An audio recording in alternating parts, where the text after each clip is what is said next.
Thank you for coming. Thanks for coming to the webinar. Title is The Road Ahead, Navigating the Future of Talent Acquisition. It's a very popular topic at the moment. It's something that everyone is interested in, wants to find out more about. There's a huge amount of content out there. I know lots of webinars, lots of live chats. So I really appreciate you all coming along to hear me talk.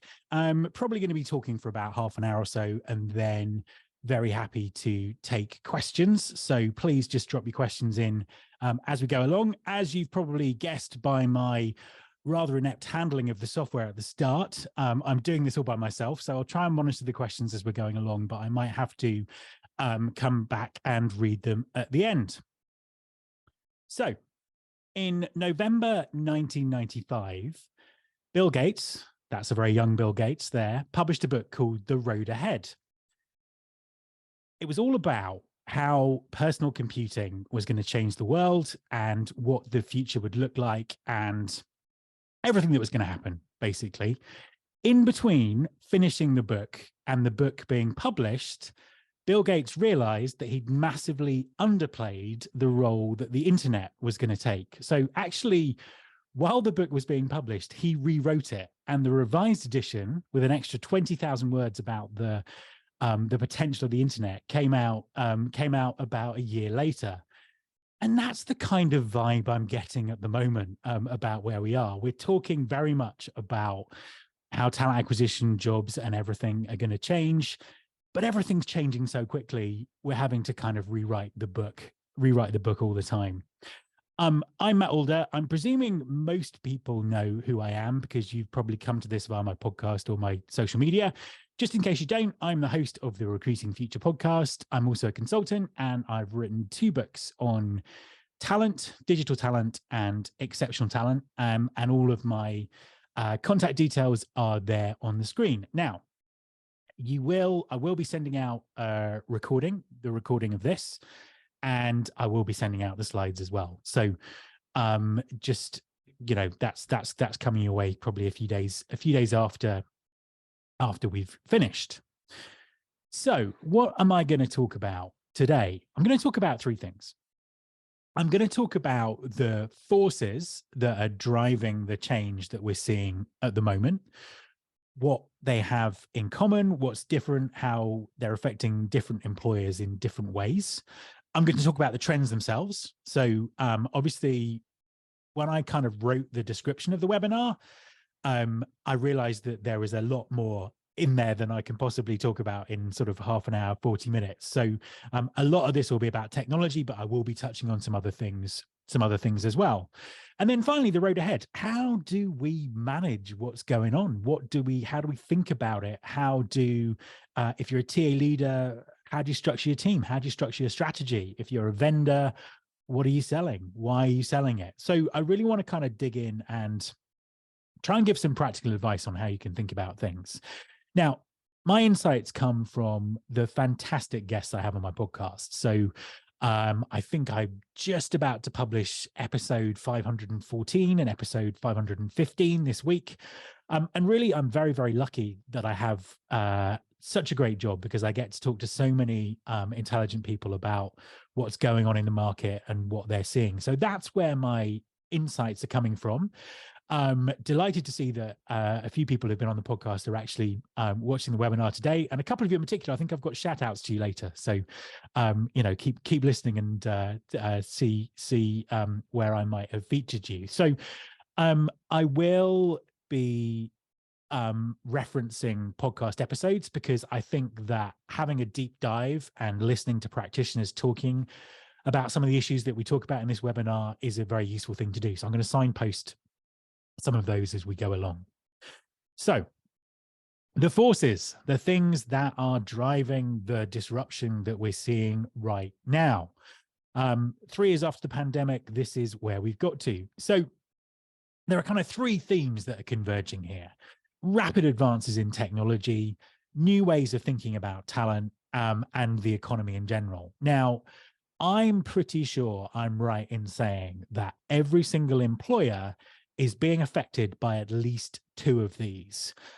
Most employers 3, I would struggle to think of anyone who wasn't being affected by at least two of them.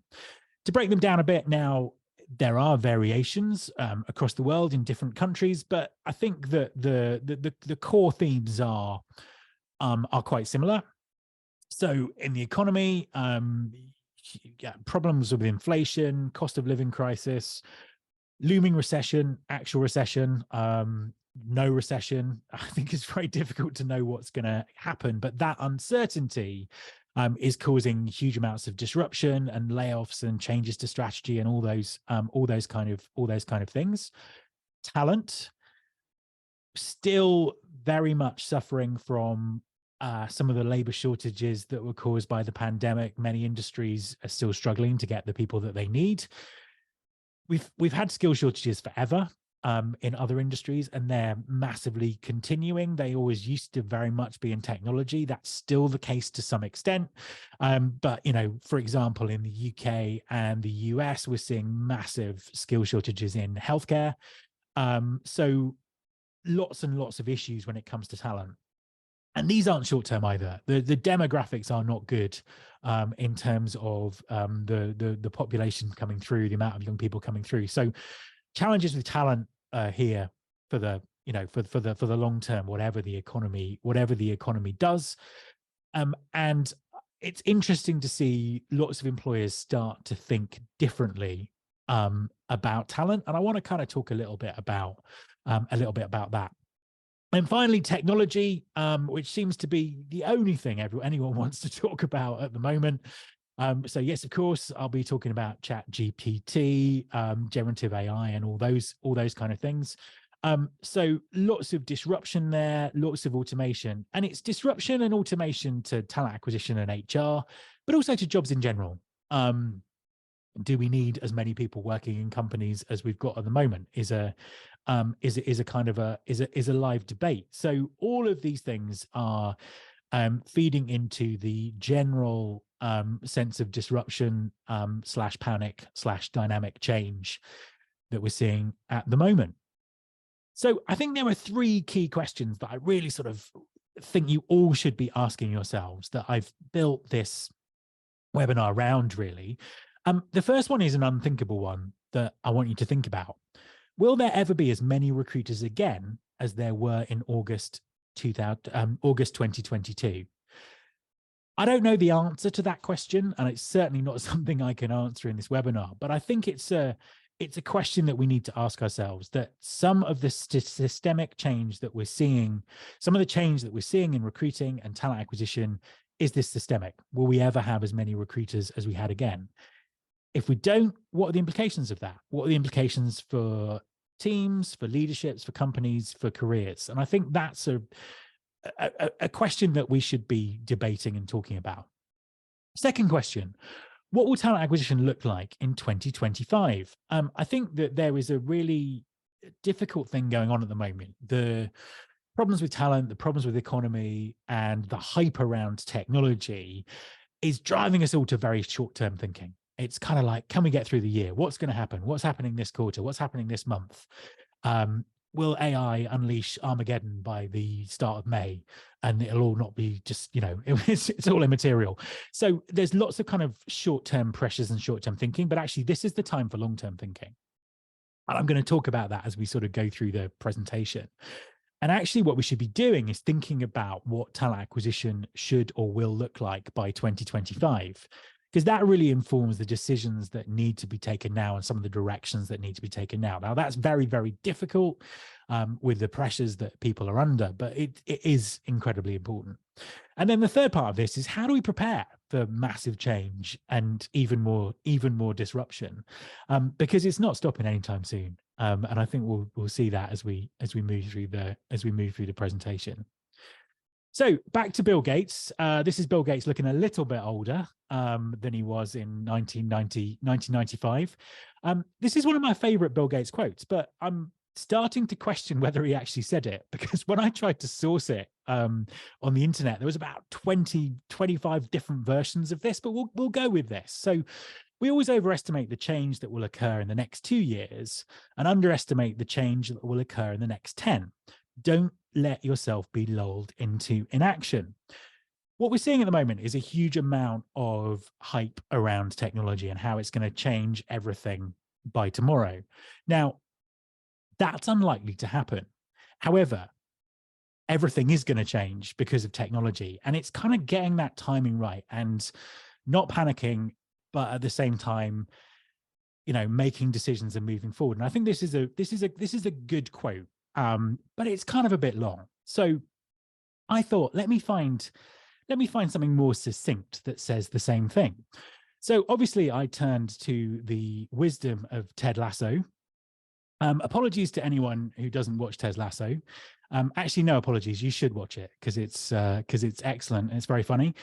For those who do watch it, I'm not going to be doing his accent because I'll sound ridiculous. But he's effectively saying the same thing. There's two buttons I never like to hit. That's panic and snooze. And I think that both those quotes are saying the same thing. But this is saying it in a much more distinct way. So we'll come back to Ted later in the presentation. So what's going on with TA? Where are we in the timeline? I put this together a little while ago, and I've sort of adapted it ever since. And the point of it is to map the last 25 years of talent acquisition and the things that have been driving the change. So if we go back to the late 90s, early 2000s, many of you probably weren't even born. But for those of us who were working in the industry at the time, it was all about the internet. It was all about online. It was all about how it could change things. Move forward, sort of 5-10 years after that, we had social media, we had mobile, and we had cloud computing, all of which kind of changed the way that we do things. Where are we now? I think we're kind of very much in this stage of what I would call intelligent talent acquisition. So we've had artificial intelligence now for quite some time in various forms. And, various vendors are using it in different ways in terms of automation and those kind of things. We're getting much better at understanding data and analytics. There's still a long way to go, but we're getting much better at that. And we're kind of seeing more automation. Where we're heading is what I would call personalized talent acquisition. And I've done other presentations on this, so I'm not going to go into a huge amount of detail. Generative AI, behavioral science, full transparency in terms of what's going on. Now, everyone moves to the right in terms of their evolution, but there are still companies who are stuck in the online bit, the bit from 20 years ago. So progress is not evenly distributed. So again, making huge generalizations about everything that's going to change tomorrow doesn't really work when you look at different geographies and different industries and things like that. But this is the kind of the direction that things are going in, and you can probably plot where your organization might be on that. And we haven't lost any of these things. All these things still, they kind of stack up. They've not been replaced per se. So, interesting evolution continues, but that pace of change is getting much quicker. Right. So what should we be focusing on from 2023 right now to 2025? What should we be focusing on? What does this very blurry road ahead look like? We've got all these kind of forces behind us, driving us forward. What should we focus on? Let's look at some of the trends. So firstly, obviously, I'm going to talk about generative AI because that's what everyone's talking about. And really, I suspect that may be, part of the reason that's driving people to, go to webinars about the future and all that kind of stuff. For those of you who don't know why it's called generative AI, it's because it generates new content based on large language models of learning. I actually thought I'd get ChatGPT is obviously the one that everyone's most familiar with. I thought I'd get it to introduce itself. So I put it in this webinar slide, and you can see it saying hello. It has no idea what it's actually doing, but it's kind of saying hello. So how did we get here, and what does here look like? Many of you might be familiar with the Gartner hype cycle. If you're not, this is a Gartner hype cycle. What happens is it kind of plots the development of technology as it becomes adopted and more useful. So what happens is there's an innovation trigger, someone invents something or thinks about something that might happen, or there's a scientific or engineering development that makes something possible. What happens next is the peak of inflated expectations. So we get very excited about it and everything it's going to do tomorrow. Then when it doesn't do that, there's this trough of disillusionment. Remember that thing that we thought was going to change the world. And then what happens is it goes through the slope of enlightenment and actually gets adopted and becomes a thing and lives up to its kind of early promise. Now, lots of innovations don't make it all the way through this hype cycle. Some of them take a very, very long time, and some of them go very, very quickly. And it's kind of impossible sometimes to tell, which one's which. What's interesting, if you kind of look in the middle of the trough of disillusionment, which is quite difficult to say, you'll see autonomous vehicles. A great example, actually, because I think if we rewind a few years, that was the biggest thing. We were going to have these self-driving cars. The trucking industry across the world, particularly in the US, was going to be radically disrupted because everyone would have a self-driving truck.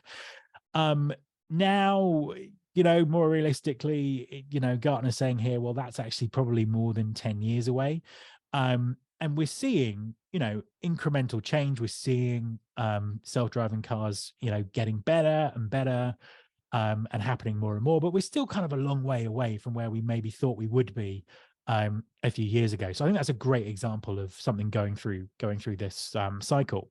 So generative AI is back. It's back. It's going up the peak of inflated expectations, which probably explains the sheer amount of hype about it at the moment. And even in the last sort of week or so, I'm seeing some reality checks coming into that in terms of what's possible and all those kind of things. So there's a long way to go with this technology. However, it could go through this cycle very, very quickly. And I think, as we found out in the last few years, it's impossible to predict the future. So we can only kind of build these models and try and understand what's going to happen. I think the other thing to say is this isn't something that's just suddenly appeared. These large language models have been around for some time. They've been used by recruitment and HR, tech vendors in kind of various ways. What happened was OpenAI, the people behind ChatGPT, put a public conversational UI face on it. Suddenly it had 1 million users in a week, and it forced the hand of everyone else. So excuse me. It forced the hand of everyone else. So Google, Facebook, everyone else who've been working on these technologies for quite some time have kind of been forced to launch them. But what it's done is it's massively raised the profile of AI in the public consciousness. So even though a lot of these things have been possible for a while, we're now all talking about it. And, that's driving change even quicker. So it's kind of a real sort of fascinating time. Now, at the moment, I don't know if anyone has tried to, I don't know how many of you tried to sort of play around with things like ChatGPT. I wish they'd make it more easy to say. Have found different ways to doing it. But it's quite clunky. It's quite difficult. Even though there's a conversational interface to it, there's a sense that you have to become some kind of prompt engineering guru expert to actually get it to do what you want to do. And inevitably, that kind of holds progress back. And I want to be a real geek about this because it kind of reminds me of the time in, I think it was about 2002, when I bought an MP3 player. So I think Apple had already released their iPod, but not many people were buying them. So I bought this Creative Labs Zen Extra MP3 player to look like the geek that I was. And I was very excited about having all of my music in my pocket, as Steve Jobs had promised, even though this wasn't his bit of kit. And it was going to change the world, and it was brilliant. When I bought it, I could not have been more disappointed with how difficult it was to use, how difficult it was to get music on it. Even when I worked out the software, I then realized I needed MP3s, and no one had MP3s then.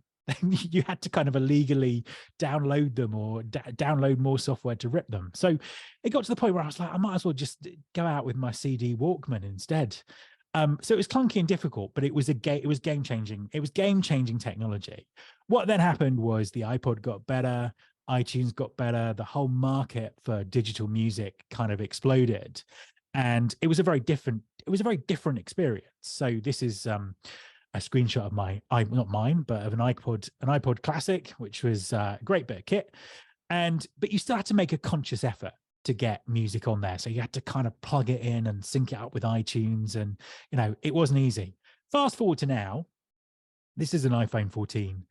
And it's just in the flow of what you do. You don't sit there thinking about, I must download music or get software to put music on. It's just there. It just happens. You might think if you get on a plane, you just want to make sure things are downloaded to your phone, but it's just really simple. And looking at that journey and just thinking about the amount of innovation and how much it's changed the music industry, the way that we listen to music, all of that kind of stuff. Just think about, as AI gets more into the flow of what we do, as the UX changes, that, today there's a massive amount of hype about something called Auto GPT, that basically teaches itself to give GPT prompts and all these kind of things. We're going to be hearing lots about this over the coming couple of years, but ultimately this is going to morph into something that's just in the flow of what we do. And I think we can look back at various technologies of the past to see how that would happen.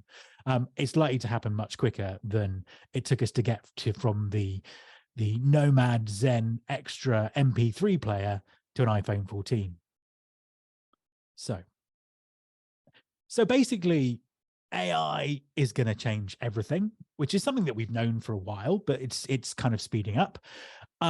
This article I found really struck me as really interesting. So, overemployed hustlers exploit ChatGPT to take on even more full-time jobs.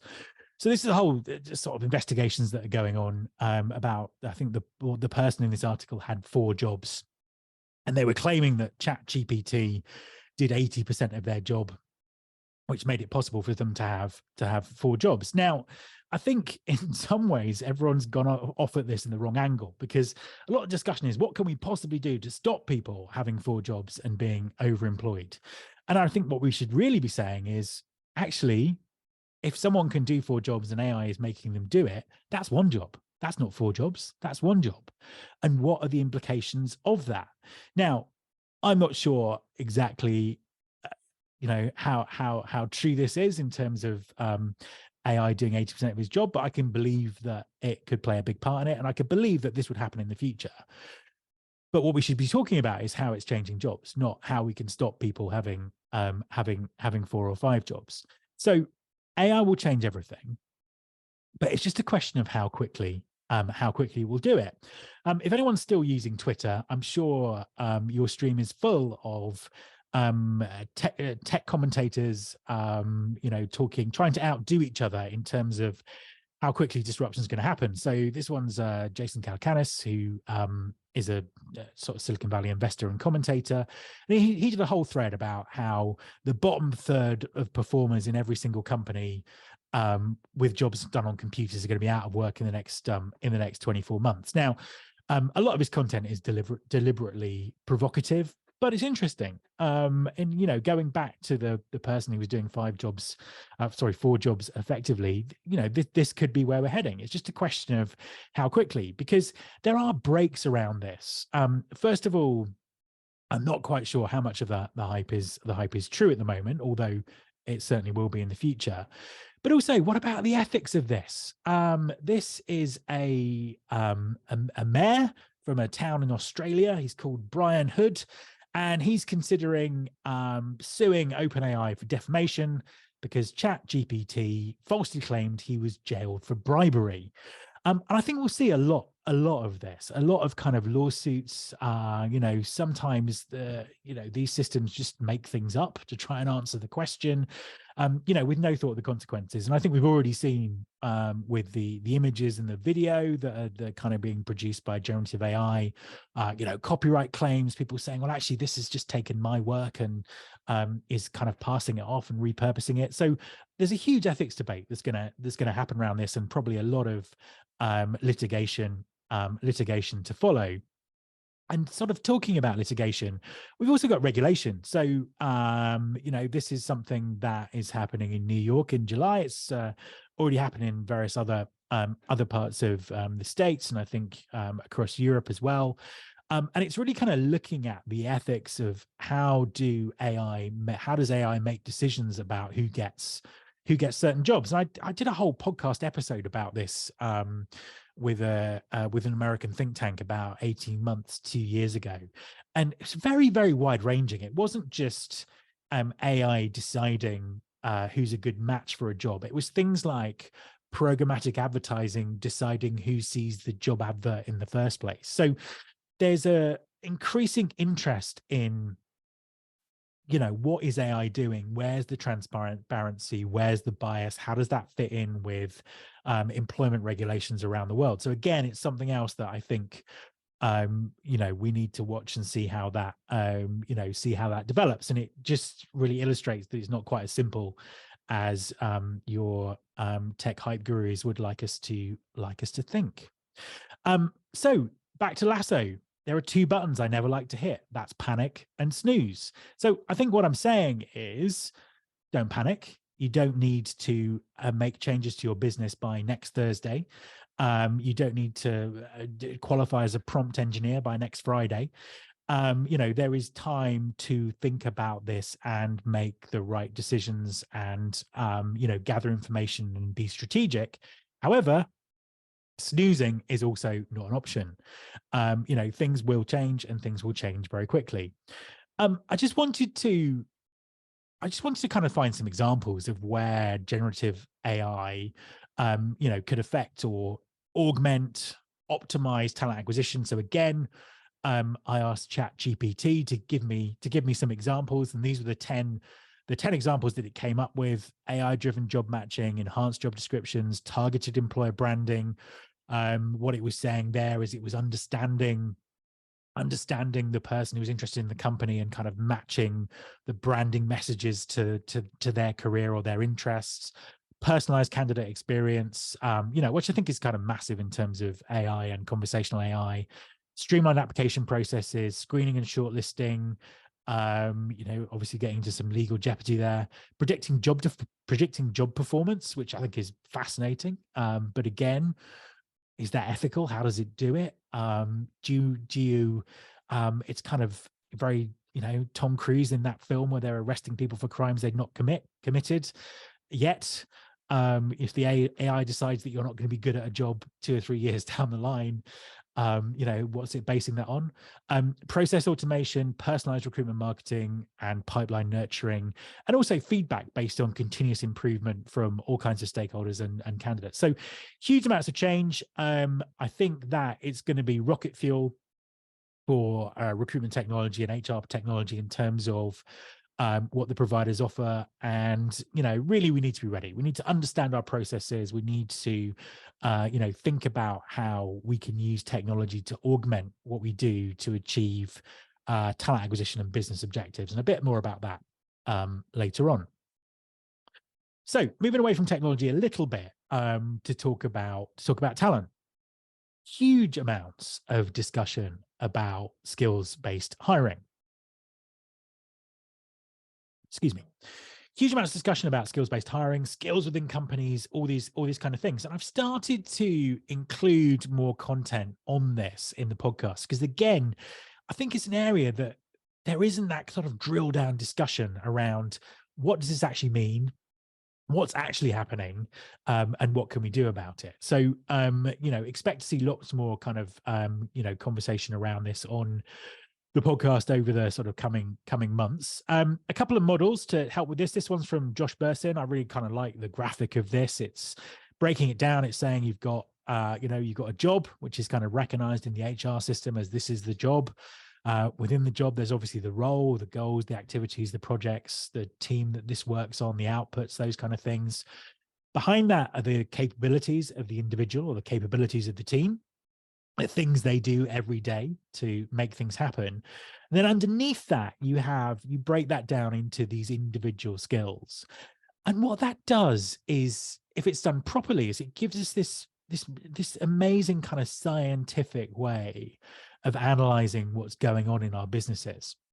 And it's certainly something that can be augmented by AI. So, look at vendors like Eightfold and various other people who are out there who are trying to map skills within business, map skills externally. This is this is kind of a massive area, and it really kind of tailors into what technology might do for us.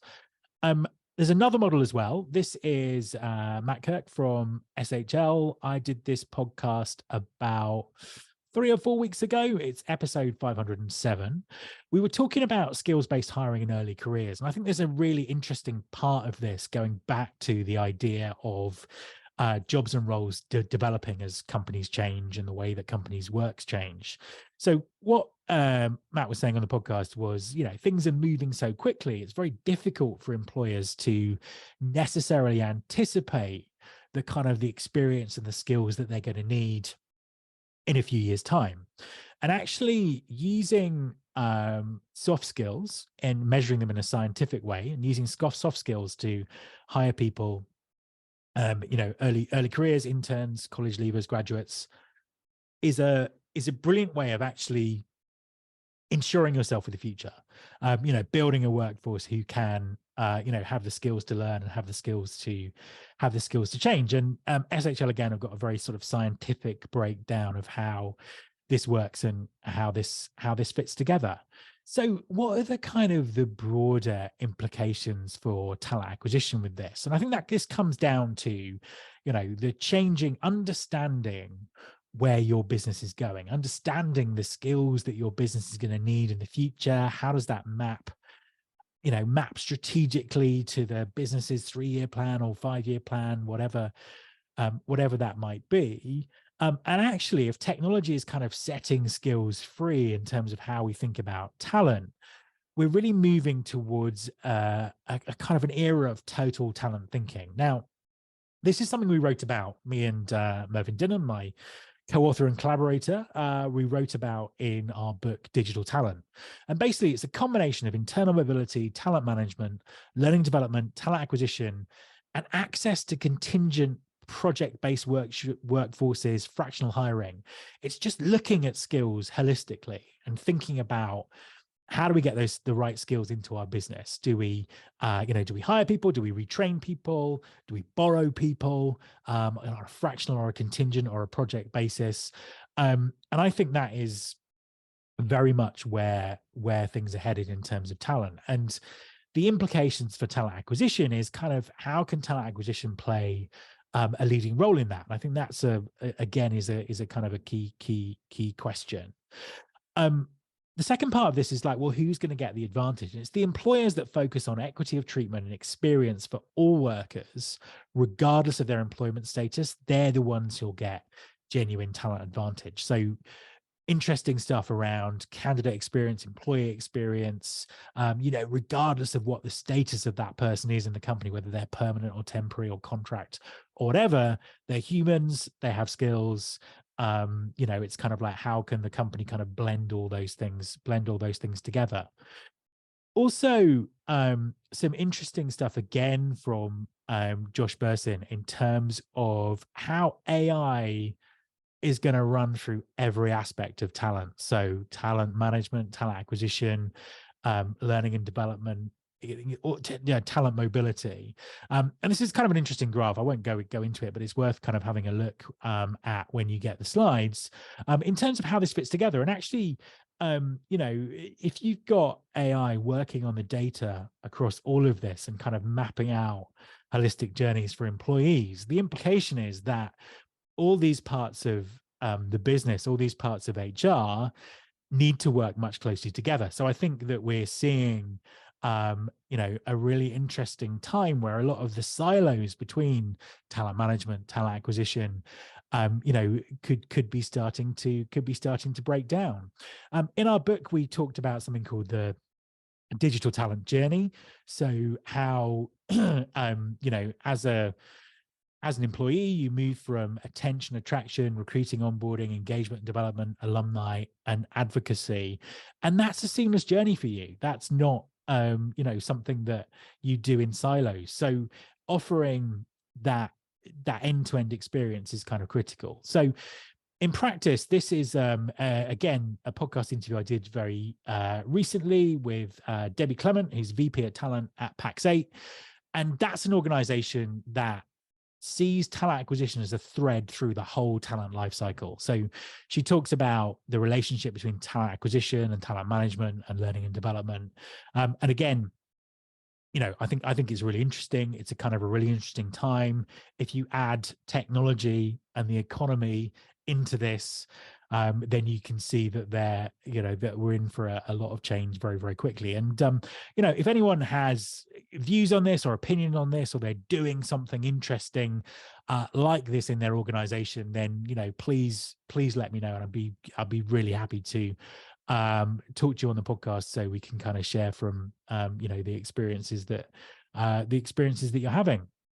So I promised I'd talk about recruitment marketing and employer branding. I'm going to do this quite quickly because as I was doing it, I realized that it's a whole kind of webinar. It's a whole webinar by itself. But I just want to kind of look at some of the very quickly look at some of the implications from the things that we're seeing. So if everyone has one of the early use cases for generative AI has been copywriting, you know, marketing, analyzing personas, you know, writing job descriptions, all those kind of things. And, you know, to some extent, that's great. I remember having a meeting with a client a few years ago when we were talking about how they could be much more effective with the way they wrote their job descriptions and their job adverts.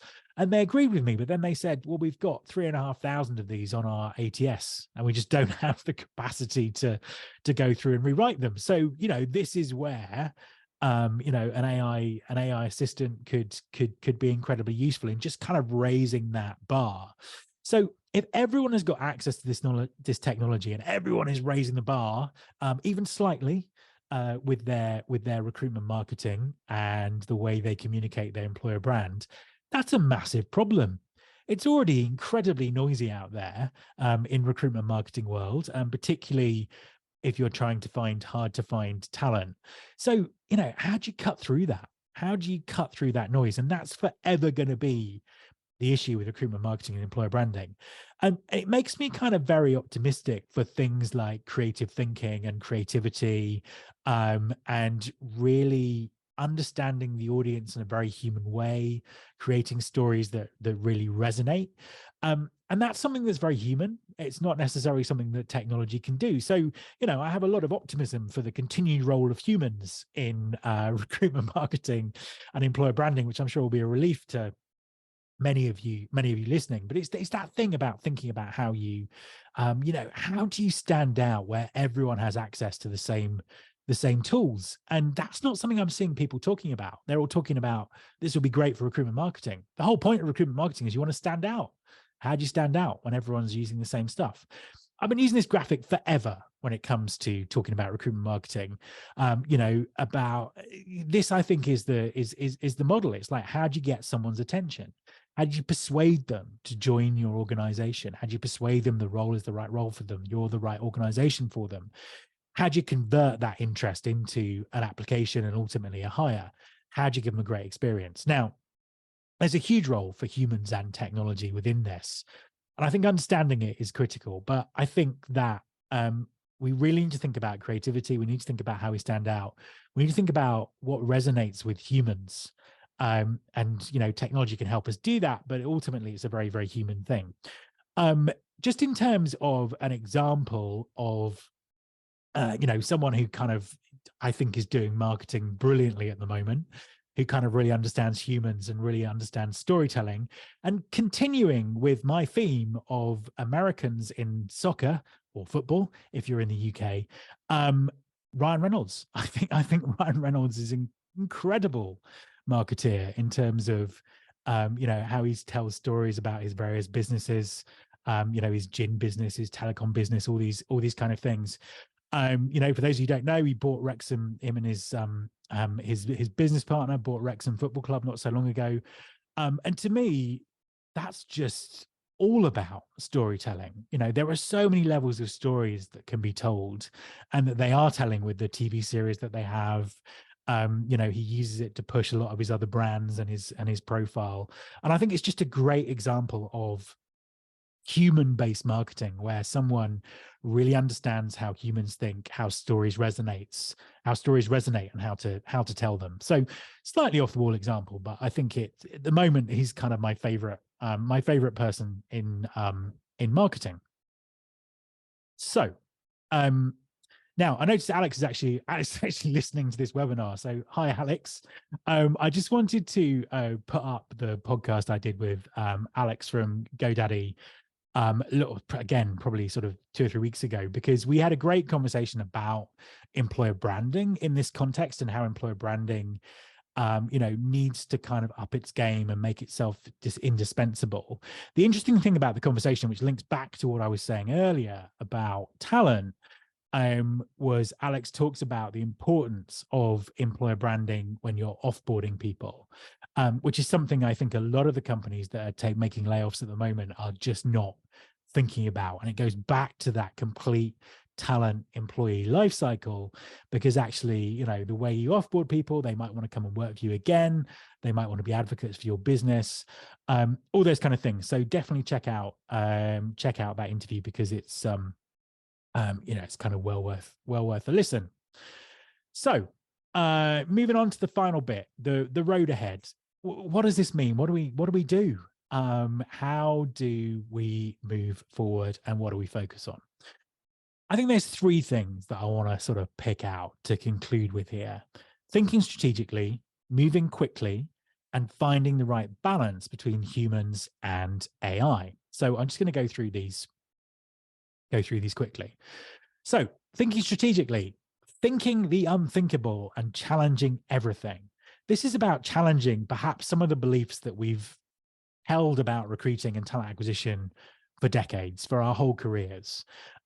It's like that question I asked right at the beginning: will we ever have as many recruiters again as we had in August 2022? The thought is that, well, recruitment's always expanding. We always need more recruiters, do we? And it's challenging asking those unthinkable questions and challenging very, very deeply held assumptions that is going to really kind of move us forward, because technology, the economy, it's changing everything. And, we can't hold on to the past without questioning whether it's still relevant for the future. And lots of things will be. I'm not suggesting that we reinvent everything and throw everything out, but it's important that we ask those questions. Again, going back to what I said at the beginning, balancing long-term thinking against inevitable short-term actions. It's all very well for me to sit here and tell everyone they need to think long-term when all the short-term pressures are piling in. But I think that is what is going to distinguish the TA teams, the TA leaders, the employers who are thriving in 2025. The decisions that they make now, the long-term thinking that they have now. So very, very critical. And a key part of this is aligning talent acquisition as a strategic driver of the business. And that's a lot of what we were talking about in the interview with Alex, in terms of how important employer branding is, and how it's not necessarily made that case effectively. So again, very easy for me to say this. I want to pull up another podcast interview. This is one I did with Graham Paxton from Carafi. This is a fascinating discussion. It's all about how talent acquisition can be strategic, and it's talking about aligning to business plans and business goals and business objectives. It answers a lot of questions that you probably have from the previous slide, so I would thoroughly recommend checking this episode out. Moving quickly, again, coming back from asking those challenging questions and thinking the unthinkable. Be curious, be open-minded, but also question everything. So much hype, so much nonsense. We need to ask smart questions to really try and understand what's happening. At the same time, we need to be open-minded and curious because, things are changing. Deeply held beliefs that we've had about our industry could literally change and disappear overnight. So that mindset is really important. Learn and experiment. I think that, what I've noticed in different geographies, there's different cultures around risk and experimentation, but actually we can only learn about what this kind of stuff is gonna do for talent acquisition if we experiment with it. Take calculated risks. Don't hurry. I'll come back to move quickly, don't hurry in a second when I kind of get to the next slide. Empower people to make decisions, to do this stuff, to experiment and build agile processes. Now, the agile bit and the bit about moving quickly but not hurrying, they've come from another podcast, very, very recent, this one. I think it was last week with Joshua Karefsky, who is the CEO of Industrial Logic, and he's written a book about being agile, basically. So the book's called Being More Agile, I think, and he just takes it back to agile is a phrase that is massively overused in everything that we do. And he kind of takes it back to basics in terms of what does it mean and how can it help us? And one of his tenets in there was move quickly, but don't hurry. And I think it's kind of really worth listening to in terms of, moving fast, but in a considered way, taking calculated risks, empowering people moving forward. Again, well worth checking out. And finally, finding the right balance between humans and machines. And this is the thing that we are going to be experimenting with and getting wrong for years. How does technology augment humans? Where do we need humans in the process? What do humans do that machines can't do? What can machines do that humans can't do? And this, to me, is the debate. This is what we need to be talking about, because this is what's going to take us forward to the future. So in order to do that, you have to really understand your current processes and your current candidate experience. So, what do you currently do? How do you do it? And why do you do it? And I think they're really important questions for everyone to ask. Keep up to date with the art of the possible. Now, it's a challenge because there is so much information out there. You could spend all day consuming information about this stuff, but it's important that you pick some trusted sources of information, and really keep up to date with everything that's everything that's going on. Obviously podcasts are a great way of doing this, but then I would say that, wouldn't I? Give candidates the communication they want. It'll be interesting to see. So a few years ago when we were talking about chatbots and things like that, candidates would hate them because they don't get to talk to a human. And actually, that actually isn't what actually happened. A lot of candidates like them because they were getting some kind of information where before there had been none. So I think really understanding what job seekers, candidates, people moving through the process, talent, humans, whatever you want to call them, understanding what people want, what they want to be automated, what they want to talk to a human about is a critical part of this. And it's something that, other areas of business have been wrestling with for years and years and years in terms of, call centers and all these kind of things. So very much in the TA space now in terms of what's happening, and really important to understand. And automation is an absolute critical part of this. If you're not automating the processes in your recruitment process that can be automated, then that should be an urgent part of this. You can't optimize the humans in the process unless you've automated the stuff that they don't need to do. So again, there's a journey for many employers to go on there. It would be remiss in this section if I didn't point you to a podcast about this. And this is cutting edge because this podcast doesn't actually come out till Friday. So episode 515, interview with Adam Godson, who's the Chief Product Officer at Paradox. He's a great person to talk to because he's been in the industry for a very, very long time, lots of different roles, and has some, great kind of wisdom to share on what happens here. And interestingly, in the interview, he talked a lot about how we'll get this wrong, how we'll over automate, or candidates will push back, and there'll be there'll be mistakes made for quite some time until we kind of really understand the best way to move forward. And obviously that will be different in different countries and different industries as well. So again, a podcast to check out. So finally, this this seems very daunting. It's a bit like jumping into a very cold lake or something like that, but it's something that we just have to do. And I think anyone who has jumped into a very cold lake, you come out refreshed and invigorated. Apparently, I've never done it, but it's just something we have to do. So we just have to bite the bullet and really think about, how is talent acquisition going to develop between now and 2025, and how do I make sure that me and my career and my team, or the team that I lead, or the company that I work for, the companies that I work for, because you might well change jobs in those times, are at the cutting edge and really kind of leading the way here. So what next? I hope that was useful for everyone. I'll kind of open this up to questions in a minute. I think we've got sort of five minutes left. Just in terms of next steps, if you want to hear more about this, if you want me to talk to your team, if you want to, I do a lot of speaking and workshops and training and all that kind of stuff, please get in touch. Listen to the podcast, recruitingfuture.com. These are the topics that I'm covering at the moment.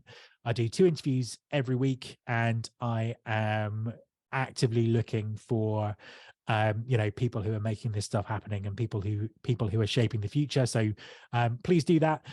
Also, I'm intending on doing more live sessions like this, so I'll be making an announcement about that kind of in late May. So just keep an eye out for that, and make sure you're kind of subscribed to my socials and my mailing list and all those great kind of things. So there's my contact details there. I'm just going to stop sharing my screen. And have we got any questions? Anyone who asked any questions?